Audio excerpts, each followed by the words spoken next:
بار بار دہرانا بھی چاہیے تاکہ پہلی دفعہ جو خمس دے رہے ہیں ان کو حل مل جائے۔ دیکھیں جی، بہت سارے لوگ کافی سالوں سے وہ برسر روزگار ہوتے ہیں، لیکن خمس یا لا علمی کی وجہ سے یا غفلت کی وجہ سے نہیں دیتے، اور آخر کار متوجہ ہوتے ہیں کہ یا ان کو پتہ چلتا ہے یا احساس ہوتا ہے کہ نہیں ہم کو خمس دینا چاہیے، لیکن ان کو یہ نہیں پتہ ہوتا کہ اتنے سال سے 10 سال سے 12 سال سے میں برسر روزگار ہوں، تو پہلے سال میں میری بچت کتنی تھی، دوسرے سال میں کتنی تھی اور آج کل کتنی ہے، تو وہ اپنی طرف سے کوئی تخمینہ لگا کے نہیں دے سکتے۔ ان کو اپنے علاقے کسی مجاز اور مستند اور با اختیار جو مجتہد کے وکیل ہیں، ظاہر ہے ہر شہر میں جو ہے نا وہ ہر مرجع تقلید کا کوئی نہ کوئی پوری دنیا میں الحمدللہ نمائندے موجود ہوتے ہیں، جن کے پاس اب یہ بعض ایسے ہوتے ہیں کہ وہ صرف مثلا مال امام وصول کرنے کے وہ مجاز ہوتے ہیں، ان کے پاس اختیار ہوتا ہے، اور البتہ بعض وصول کر کے 1/3 استعمال کرنے کی اجازت ہوتی ہے، بعض کو 2/3، بعض کو نصف، اور بہت کم ہے کہ ان کے پاس فل اختیارات ہوتے ہیں۔ تو کچھ وکلاء ایسے ہیں کہ جن کے پاس یہ اختیار یہ ہوتا ہے مجتہد کی طرف سے کہ وہ جو مومن ہے جس کی بھی آمدنی ہے وہ اس کے شروع سے اس کی آمدنی اور اس کے اخراجات کا موازنہ کر کے ایک رقم جو ہے وہ مقرر وہ کرنے کا وہ ان کے پاس اختیار ہوتا ہے۔ اور اس میں اکثر اوقات یہ صورتحال بھی پیش آتی ہے کہ کافی سالوں سے خمس ادا نہیں کیا اور اچھی خاصی رقم جو ہے ان کے واجب الادا خمس کی بنتی ہے، اگر وہ سب ادا کر دیں تو ہو سکتا ہے ان کی معیشت متاثر ہو، کاروبار متاثر ہو۔ اس کے دو حل جو ہے نا وہ ہیں، یا تو یہ ہے کہ مجتہد یا ان کا وکیل جن کے پاس یہ اختیارات ہوتے ہیں ان کو مہلت دیتے ہیں، اچھا آپ فی الحال نہیں کر سکتے، ایک سال کے بعد جو ہے نا وہ یکمش ادا کریں، یا 6 مہینے کے بعد۔ دوسرا کام جو کر سکتے ہیں وہ نسبتاً آسان ہے، وہ یہ کہ قسطوں میں ادا کرنے کی ان کو دے دیں، اور یہ کہتے ہیں کہ یعنی آپ ہر مہینے میں آسانی کے ساتھ نہ وہ کتنا اپنے ذمہ واجب الادا خمس میں سے جو آپ وہ دے سکتے ہیں، تو یہ اختیار ہر ایک کے پاس نہیں ہوتا۔ مثلا میں خود خمس لے کے اس کو استعمال کرنے کا میں مجاز ہوں، مجھے اجازت ہے، لیکن یہ اختیار جو ہے نا وہ نہیں لیا میں نے کہ میں مقرر بھی کر سکوں تخمینہ لگا کے اور قسطوں میں ادا کرنے کی بھی اجازت دے دوں۔ جن کے پاس یہ اجازت ہوتی ہے ان کے پاس جانا ہوگا، اور یہ بہت واسطہ پڑتا ہے، یا متوجہ ہونا چاہیے کہ ہر وکیل یا ہر مجاز عالم دین کے پاس یہ اختیارات نہیں ہوتے کہ وہ آپ کو مہلت دے دیں، رقم مقرر کریں، جبکہ خود دینے والے پاس حساب کتاب نہیں ہے بیچارے کے پاس نا، متوجہ ہی نہیں تھا، تو بس وہ پتہ نہیں ہو سکتا ہے پہلے سال کچھ نہ بچا ہو، انسان کی جو ہے نا وہ سروس کے ساتھ ساتھ پھر وہ آمدنی بڑھتی ہے، تنخواہ بڑھتی ہے، اور پھر اخراجات بھی بڑھتے ہیں بہرحال، تو یہ جو ہے نا مجتہد کا وکیل ہی اس کا حال پیش کر سکتا ہے۔ بہت شکریہ قبلہ۔ ایک سوال یہ ہے کہ اگر امام جماعت جو ہے وہ جو نماز پڑھ رہے ہیں تو اس پہ اگر ان پر سجدہ سہو واجب ہوتا ہے، جیسے کوئی چیز کم یا زیادتی ہو گئی ہے یا اس طرح سے مثلا شک ہو جاتا ہے جیسے، تو نماز احتیاط جو واجب ہو جاتی ہے، تو آیا وہ جیسے امام جماعت وہ پڑھے گا یا باقی مامون جو ہیں ان پر بھی واجب ہوگی؟ دیکھیں جی، وہ جس کام کی وجہ سے یعنی سجدہ سہو کہا ہے یا نماز احتیاط کہا؟ دو سوال، یعنی کہ بعض ان کے سجدہ سہو واجب ہو جائے یا اگر مثلا نماز احتیاط پڑھنی پڑے۔ وہ یہی ہے نا جی، اگر تو ماموم اور امام دونوں نے وہ کام کیا ہے جس کی وجہ سے سجدہ سہو واجب ہوتا ہے، وہ سلام بھیجا ہے، قیام بھیجا ہے، کلام بھیجا ہے نا جی، یعنی غلطی سے عام طور پر ہوتا نہیں ہے کہ امام بھی یہی کام کرے، سارے مامومین بھی یہ کام کریں، ٹھیک ہے نا جی۔ امام نے فرض کیجئے کسی وجہ سے غلطی سے بے خیالی سے کوئی بات کی ہے، وہ بات قرآن کی آیت بھی نہیں ہے، دعا بھی نہیں ہے، ذکر خدا بھی نہیں ہے، ایسے منہ سے نکل گیا، دروازہ بند کر دو، ٹھیک ہے نا جی۔ اچھا، وہ ہم مدارس میں کہتے ہیں کسی دوسرے طالب علم سے کہے کہ میرا کھانا رکھ لو بھائی، تو وہ اس طرح کی اگر وہ کوئی، تو ظاہر ہے اگر مامون اور امام دونوں سے وہ کام سرزد ہوا ہے جس کے نتیجے میں سجدہ سہو واجب ہوتا ہے تو وہ دونوں کریں گے، اور اگر صرف امام سے سجدہ سہو ہوا ہے تو ظاہر ہے پھر امام ہی کریں گے، مامون پر واجب نہیں ہوگا۔ جی بہت شکریہ.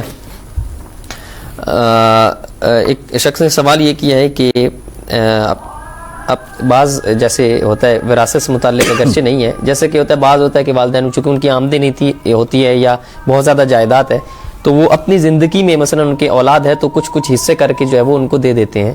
تو ان کا سوال یہ ہے کہ مثلا یہ اگرچہ مثلا والد اس طرح سے تھا کہ وہ اپنی زندگی میں باقاعدہ سے خمس ادا کرتا ہے، تو اب اس نے اپنی زندگی میں حصے کر کے سب کو دے دیے اولاد کو، اب بعد میں آیا اس پر بھی خمس واجب ہوگا یا نہیں، اور یہ چیز جو زندگی میں دے دی ہے یہ وراثت شمار ہوگی یا نہیں ہوگی، اس حوالے سے. نہیں جی، وراثت کا عنوان یا نام اس مال یا زمین پر جو ہے نا وہ لاگو ہوتا ہے یا صادق آتا ہے جو انسان کے مرنے کے بعد یا دوسرے الفاظ میں آنکھ بند ہو جانے کے بعد جو ہے نا وہ جس طبقے کے بھی وارث ہیں، ظاہر ہے سب سے پہلا جو طبقہ ہے وہ والدین اور اولاد کا ہے، دادا دادی ہے اور اسی طرح نیچے پوتا پوتی نواسا، اس کے بعد بھائی، پھر بھتیجے بھانجے وغیرہ. تو یہ انسان کے مرنے کے بعد جو ارحام اولي الارحام بعضهم اولى ببعض فی کتاب اللہ، وہ جو ہے وہ ارث کہلاتا ہے. زندگی میں آدمی اپنی اولاد کو کچھ دیتا ہے، چاہے اب یہ کہ مرنے کے بعد اگر مرحوم کی اولاد میں بیٹے بھی ہیں اور وہ بیٹیاں بھی ہیں تو ظاہر ہے پھر یوصیکم اللہ فی اولادکم للذکر مثل حظ الانثیین کے تحت بیٹیوں کے مقابلے میں دوگنا حصہ ملتا ہے. لیکن اگر کوئی اپنی زندگی میں اولاد کو جو ہے نا وہ تقسیم کر کے دینا چاہتا ہے تو یہ ہبہ کہلائے گا. جی، ہبہ میں بندہ پابند نہیں ہے کہ جس طرح ارث کا جو تناسب ہے یا پرسنٹیج اس کا بھی خیال رکھے، چاہے تو سب کو برابر دے دے، بیٹیوں کو زیادہ دے دے. اگرچہ اصل بیٹی کو کم حصہ ملنے کا فلسفہ بھی یہ ہے کہ بھائی وہ شادی ہو جاتی ہے، اس کے تمام تر اخراجات جو ہیں وہ اس کے میاں کے ذمہ ہوتا ہے. فرض کریں ایک آدمی جو ہے وہ اس کی کوئی بیٹی پڑھی لکھی ہے، عالمہ ہے، خدمت کرتی ہے، کوئی بھی جو ہے نا وہ ترجیحات میں سے کوئی ہو اس کو زیادہ حتی جیسے کہتے ہیں الناس مسلطون علی اموالہم، آپ کا جو بھی مال ہے، جائیداد ہے، نقد رقم ہے، گاڑیاں ہیں، آپ جس کو چاہیں آپ دے سکتے ہیں. ٹھیک ہے نا جی. آپ اپنی جائیداد میں سے یا نقد پیسوں میں سے کسی اجنبی آدمی، اصلا انسان کے مرنے کے بعد وہ وارث بنتا ہی نہیں ہے، اس کو اپنی زندگی میں جو ہے نا وہ بطور ہبہ کچھ دے دیتا ہے. تو اس پر جو ہے نا وہ نہیں ہے، اس پر ارث والے احکام جو ہے لاگو نہیں ہوتے. البتہ ایسا بھی نہیں ہے کہ اگر چونکہ ارث میں جو ہے وہ خمس نہیں ہے تو ایسا بھی نہیں کہہ سکتے چونکہ ارث نہیں ہے جو بھی ان کو چیز ملی ہے اس کا خمس دے دے، نہیں، ایسا بھی نہیں ہے. وہ پھر اس کے ارث کے جو وہ خمس کے جو احکام ہیں وہ پھر اس پر لاگو ہوں گے. اس کو اپنی ضروریات زندگی میں اس کو استعمال کرتا ہے تو پھر نہیں ہے، اور اس سے کوئی کاروبار کرتا ہے اور پھر کوئی انکم ہے، وہ انکم پھر بچ جائے ضروریات زندگی سے، پھر اس کا خمس ہوگا. اس کے اوپر نہیں ہے، ڈائریکٹ اس کے اوپر نہیں ہوگا. ٹھیک، ملتے ہی اس کا خمس نہیں نکالنا اس نے.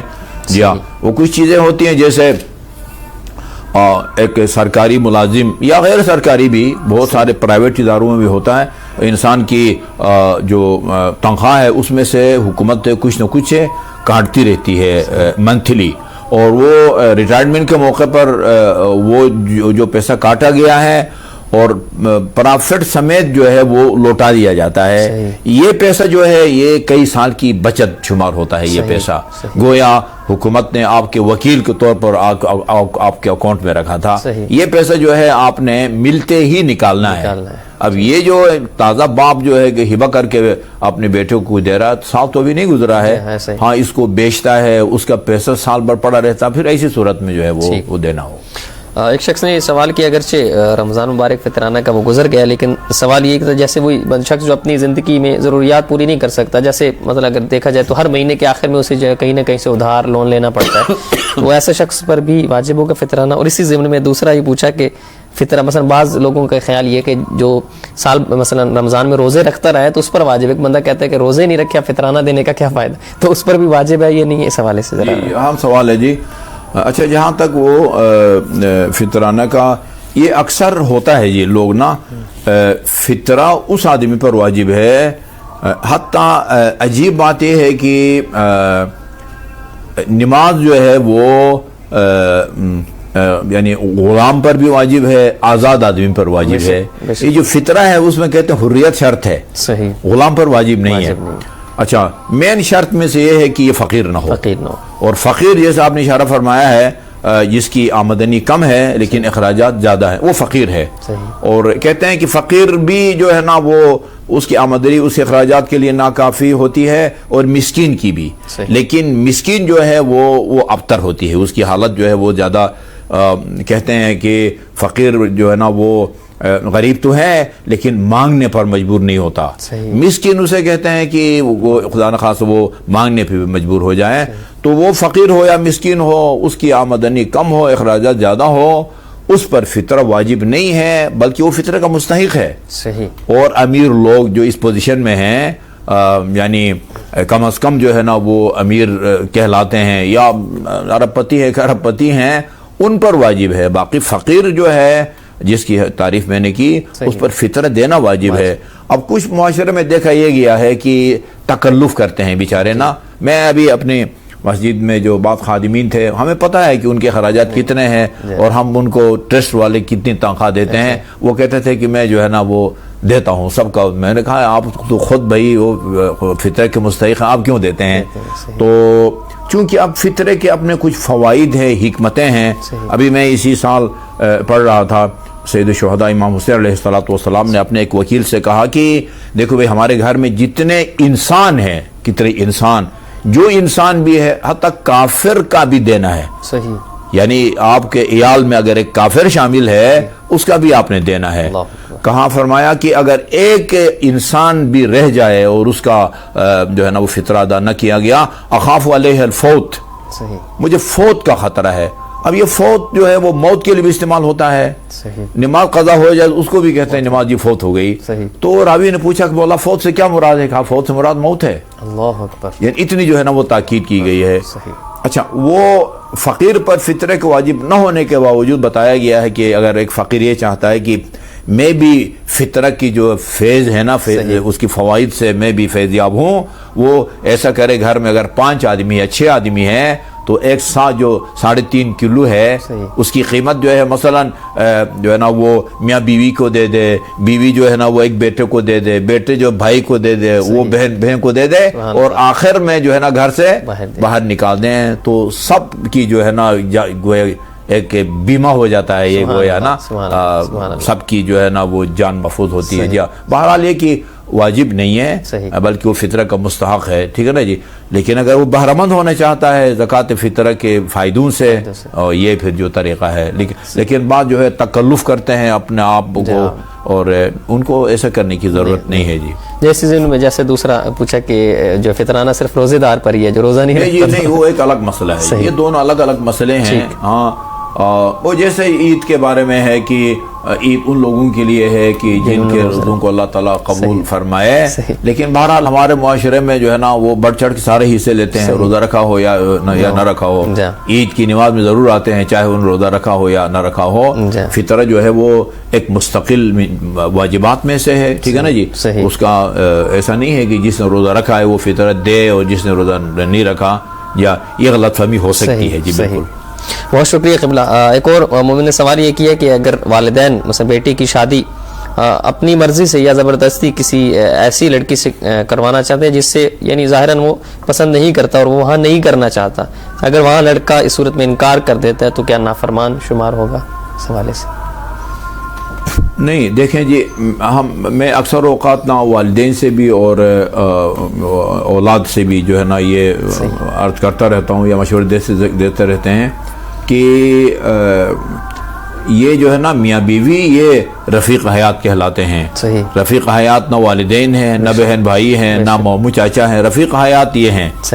زندگی انہوں نے گزارنی ہے. لہذا کوشش کریں کہ لڑکی کو بھی راضی کریں، اس کو سمجھا بجھا کے لڑکے کو بھی جو ہے نا وہ راضی کریں.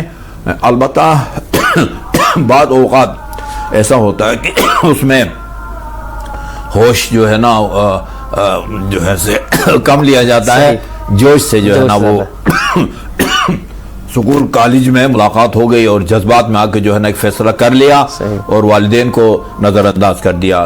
یہ تجربہ بتاتا ہے کہ اس طرح کے رشتے جو ہے نا وہ کامیاب ثابت نہیں ہوتے. لہذا والدین کو اعتماد میں لے کے کوئی فیصلہ کرنا چاہیے. اسی طرح والدین کو بھی اپنے بیٹے پر کسی لڑکی کو مسلط نہیں کرنا چاہیے، نہ جو ہے نا بیٹی پر کسی کو جو ہے نا وہ مسلط کرنا چاہیے. سب اعتماد میں لے کے لوگ تو ماموں چچا وغیرہ کو بھی اعتماد لینے کی کوشش کرتے ہیں چیزائے کی والدین جیسے جو ہے نا وہ عظیم مقام کے حامل. جی بہت شکریہ قبلہ. اس حوالے سے ایک مومن اور سوال یہ کی ہے کہ جیسے آج کل آن لائن کام جو ہے وہ پیسے کمانے کا، جیسے کہ بہت ساری ایپس بھی چل رہے ہیں، آپ کے سننے میں بھی آئے ہوگا، جیسے ای ٹک اور اسی کے حوالے سے بہت ساری ہیں جو عام اس میں بتایا جاتا ہے. تو اس کے ذریعے پیسے کمانے کے حوالے سے کچھ دیکھیں جی، میں اس کے بارے میں بہت زیادہ یعنی آج بھی ہم ایک فقیہ کی خدمت میں گئے تھے تو انہوں نے کہا کہ اصلا یہ پتہ ہی نہیں یہ کیا چیز ہے. صحیح. یعنی پہلے جیسے ہم مدارس زبان میں کہتے ہیں پہلے تصور ہونی چاہیے، پھر جو ہے نا وہ تصدیق وہ نفی کی صورت میں ہوتی ہے یا اثبات کی صورت میں ہوتی ہے. تو یہ کچھ چیزوں کا جو ہے نا ہمیں وہ صحیح تصور نہیں ہوتا کہ وہ چیز جو ہے نا وہ کوئی ٹھوس چیز آپ کے پاس آتی ہے یا ایک مفروضہ ہے. البتہ وہ حصص کا جو مسئلہ ہے اس کا تو لکھا ہوا ہے، حصص ہے یا شیئر ہے، اس کی خرید فروخت میں کوئی حرج نہیں ہے.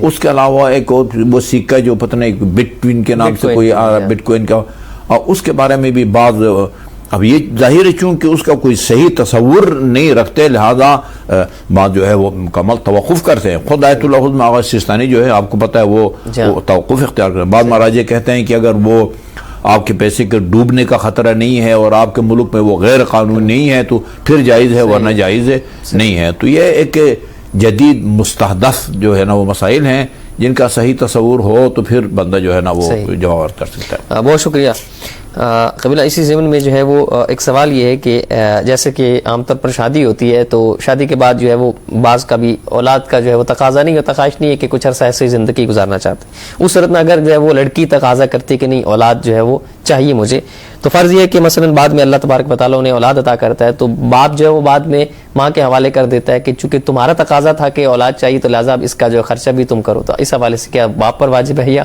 ماں پر ہوگا؟ نہیں، یہ کسی صورت میں بھی وہ چاہے اللہ نے باپ کو بادل ناخواستہ اولاد دی ہو یا خواہش پر دی ہو، خرچہ جو ہے وہ بیٹے پر واجب ہے.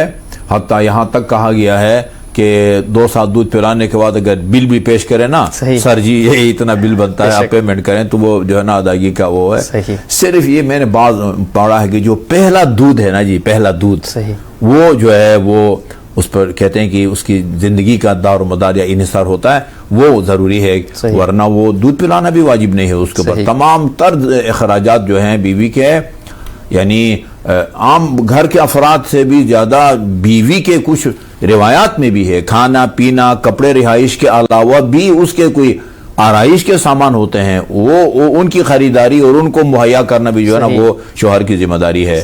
تیری خواہش پر جو ہے نا یہ پیدا ہوئی ہے لہذا اس کے پمپے بھی تم خریدو، اس کا دودھ بھی تم جو ہے نا وہ میجی وغیرہ لا کے اس کو پلاؤ. نہیں، یہ نہیں کہہ سکتا. صحیح. بہت شکریہ قبلہ. اسی حوالے سے جیسے کہ عام جو ہے وہ ایک تو طبی طریقہ جیسے اللہ تبارک و تعالیٰ اولاد عطا کرتا ہے، بعض یہ کہ جیسے اولاد نہیں ہو رہی ہے ایج زیادہ ہونے کی وجہ سے وہ ٹیسٹ ٹیوب کے ذریعے جیسے بیبی جو ہوتی ہے جسے IVF کہتے ہیں، یعنی وہ نطفہ اٹھا کر حمل میں رکھا جاتا ہے اسی شوہر کے عنوان سے. تو آیا ایک سلسلہ تو یہ ہے کہ اس صورت میں جائز ہے؟ بعض یہ ہوتا ہے کہ وہ جو ہے وہ نطفہ بھی لیتے ہیں لیکن اس کا نہیں بلکہ کسی اور جو ہے وہ مرد کا نطفہ اس عورت کے رحم میں رکھنا چاہتے ہیں. تو ان دونوں صورتوں کے حوالے سے دوسری صورت کے آسستانی اجازت نہیں دیتے. صحیح. جی پہلی صورت میں جائز ہے یعنی جی باقی بعض فقہاء دوسری کی بھی اجازت دیتے ہیں. صحیح. جی اس حوالے سے جو ہے وہ میں نے مکہ میں دوسرے فقی جو اس طرح اجازت دیتے ہیں کہ اجنبی کے اس میں، تو میں نے کہا کہ ان کا یہ فتویٰ کہا بالکل ایسا ہے. میں نے کہا یہ کیسا ہے؟ وہ اجنبی ہے. اچھا، انہوں نے کہا کہ ایک اجنبی مرد جو ہے وہ ایک اجنبی عورت اگر مریض ہے تو اس کو بلڈ دے سکتا ہے یا نہیں دے سکتا؟ صحیح. دے سکتا ہے، کیوں نہیں دے سکتا؟ صحیح ہے نا، ایسا ہی ہے، بالکل جائز ہے. اسپتال میں زخمی خاتون ہے وہ آپ دے سکتے ہیں، میں دے سکتا ہوں، گروپ کو دیکھ کے جو ہے نا اس کو دیا جا سکتا ہے. تو کہتے ہیں اس کا مسئلہ نہیں ہے، اصل جو چیز ہے وہ مس ہونا ہے، صحیح، سگریٹ ٹچ ہونا ہے، وہ نہیں ہو رہا ہے تو اس میں بہرحال وہ فقہا کا اپنا اپنا مبنا ہے. آیت اللہ سستاری جو ہے وہ اس کی اجازت نہیں دیتے. صحیح. بہت شکریہ قبلہ.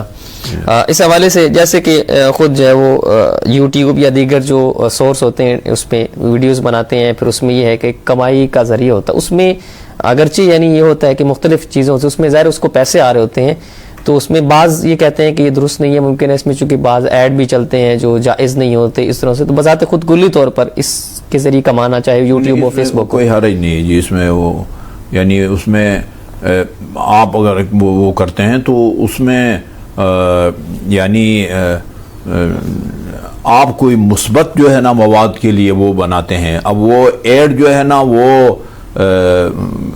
یعنی یوٹیوب چینل بنانے والا وہ نہیں چلاتا، وہ میرے خیال میں وہ خود ہی جو ہے نا وہ کچھ اشتہار اس میں بھی قبلہ جیسے دو صورتیں ہوتی ہیں. بعض میں ہوتا ہے کہ اگر فرض کیا کہ آپ ان کو وہ ٹک دیتے ہیں کہ آپ الاؤ کرتے ہیں، ٹوٹل حرام نہیں کہہ سکتے. صحیح. یعنی اگر بعض اوقات ہوتا ہے کہ وہ آپ سے پوچھتے ہیں کہ ہم کوئی ایڈ چلوا سکتے ہیں کہ نہیں، مونوٹائز کروانا چاہتے ہیں کہ نہیں، تو وہ پھر اس میں یعنی اگر کوئی وہ آپ وہ نہ کریں، آپ تعاون علی الاثم کے ذمے میں نہیں آنا چاہیے. صحیح. ٹھیک، بہت شکریہ قبلہ. اس حوالے سے آن لائن خرید و فروخت کے حوالے سے جیسے کہ مثلا آپ آن لائن کچھ خرید لیتے ہیں تو پیسے آپ کو تب دینے ہوتے ہیں جب چیز آپ کے پاس پہنچ جائے. کوئی حرج نہیں، جو ہوتا رہتا ہے ہم کرتے رہتے ہیں. اس میں یہ ہوتا ہے کہ جیسے مثلا ہوتا ہے کبھی کوئی چیز دیکھی ہے لیکن جب وہ لائی گئی ہے تو وہ اور ہوتی ہے، دیکھی جاتی ہے اور، تو اس قسم کا معاملہ وہ دیکھیں جی. یہ میں تو مجھے اسلام آباد سے خاتون نے فون کیا کہ میرا میاں جو ہے نا، میرا میاں وہ اس طرح جو ہے نا وہ آرڈر پر چیزیں بیچتا ہے، اور وہ ایک چیز کے نام سے جو ہے نا وہ ایک کاروبار کرتا ہے، وہ اس کا نام بھی میں نہیں لے سکتا اس جگہ پر. کہا کہ وہ خالی جو ہے نا وہ کاٹن بھیجتا ہے آگے، اس کے اندر پتہ نہیں کوئی بھوسا وغیرہ بھر کے. تو میں نے وہ پکڑا نہیں جاتا، کہا وہ پکڑا نہیں جاتا ہے، وہ گالیاں دیتے ٹیلی فون پر، لیکن میں خود اس کو روکتی ہوں کہ بھائی یہ بند کرو. کہا کہ بس، کہا کہ بہت کم عرصے میں لاکھوں کما چکا ہے، اور کہا کہ بس 3-4 مہینہ اور کام کروں گا پھر چھوڑ دوں گا. ٹھیک ہے نا جی. تو اب ایک آدمی اس طرح کرتا ہے تو تدلیس کہیں یا دھوکہ دہی سے ہیں، غبن کہیں، بہرحال یہ وہ تو خیر جائز نہیں ہے. ملاوٹ اگر جائز نہیں ہے تو پھر صحیح. بہت شکریہ قبلہ. اسی حوالے سے ایک سوال یہ کیا گیا ہے کہ جیسے خود جنس کی تبدیلی کے واسطے بعض آج کل جو چل رہا ہے، تو آئے خود جنس تبدیل کروانا شرعی طور پر جائز ہے، اور پھر اسی طرح سے اگر وہ کروا لے تو اس کی نکاح وراثت، نماز جنازہ، باقی دیگر احکام کس طرح سے لاگو ہوں گے؟ دیکھیں جی، تبدیلی جنس جو ہے وہ دو اس کے تصور ہو سکتے ہیں. صحیح. ایک یہ کہ یعنی پیدائشی طور پر جس کو خدا نے مرد پیدا کیا ہے اس کو آپ عورت، یہ پیدائشی طور پر یہ پریکٹیکلی ہو ہی نہیں سکتا. صحیح. جہاں پر تبدیلی جنس ہوتی ہے وہ مثلا اگر ایک لڑکی تھی اس کو لڑکا بنا دیا جاتا ہے، تو یہ نہیں کہ پیدائشی طور پر اللہ نے اس کو جو ہے نا لڑکی پیدا کیا تھا اور آپ نے اس کو تبدیل کر دیا ہے، بلکہ اس میں کوئی سرجری وغیرہ کرتے ہیں جس میں ان کے جو جسمانی جو مردانی خصوصیات ہوتی ہیں یا وہ اعضاء یا حصے وہ کوئی پوشیدہ ہوتے ہیں، تو وہ سرجری کے ذریعے جو ہے نا ان کو بحال کر دیتے ہیں. تو اس میں جو ہے نا وہ کوئی حرج نہیں ہے، اور پھر ظاہر ہے اس کے مطابق اس کے احکام بھی لاگو ہوں گے. لیکن یہ کہ یعنی حقیقی طور پر پیدائشی عورت کو مرد کو عورت بنا دیا ہے، یہ تو میرے خیال میں پریکٹیکلی ممکن بھی نہیں ہے. بہت شکریہ قبلہ. ہم آخر میں پھر سے دل سے آپ کا شکریہ ادا کرتے ہیں، آپ نے قیمتی وقت نکالا پروگرام میں شامل ہونے کا. بہت شکریہ، موقع دیا آپ نے امیر المومنین آپ کی توفیقات خیر میں اضافہ فرمائے. ہم دعا کرتے ہیں اللہ تعالیٰ کی بارگاہ میں جو بھی ہمارے سامعین ہیں ان کی شرعی حاجات کو اللہ تعالیٰ وہ بر لائے، خصوصاً جو مومنین مریض ہیں امیر المومنین علیہ السلام کے طفیل میں اللہ تعالیٰ سب کو شفائے کامل عطا فرمائے. اور خصوصاً میں نام لے کر عرض کروں گا شیخ محمد حسن جعفری صاحب علیل ہیں، اللہ تعالیٰ انہیں بحق محمد و آل محمد شفائے الہی آمین. الہی آمین. الہی آمین. بہت شکریہ قبلہ. ناظرین انشاءاللہ سلسلہ گفتگو فقہی مسائل قبلہ کے ساتھ ہمیشہ سے جاری رہا ہے اور جاری رہے گا انشاءاللہ. ہم آخر میں جیسے قبلہ بھی دعا فرما رہے تھے، ہم تمام ناظرین کے لیے دعا گو ہیں کہ جو بارہا میسیج کرتے ہیں اور ساتھ میں دعا کا بھی کہتے ہیں، ہم تمام کے لیے دعا گو ہیں کہ اللہ تبارک و تعالیٰ آپ تمام کی حوائج شرعیہ کو پورا فرمائے. اسی دعا کے ساتھ آج کے پروگرام کا وقت ختم ہو جاتا ہے. اب سے ملاقات ہوگی انشاءاللہ آئندہ پروگرام میں، تب تک کے لیے اجازت دیجیے. اللہ حافظ.